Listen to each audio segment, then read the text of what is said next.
দেখতেছেন, দেখতে থাকেন। আসসালামু আলাইকুম সবাইকে, দেখতে থাকেন। আমরা এখন গভর্নর মশাখালী স্টেশন দেখতেছি, ল্যান্ড করবো, ছাদেরতে ল্যান্ড করবো।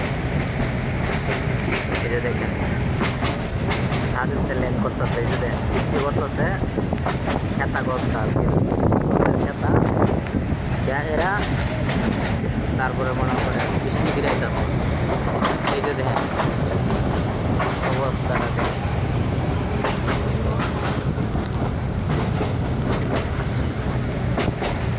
আইরে কি মজা লাগে রে বৃষ্টির মাঝে ছাদে। কিচ্ছুই করার নাই, স্বামী বিদেশ, মাগনা গেলে কষ্ট করতেই।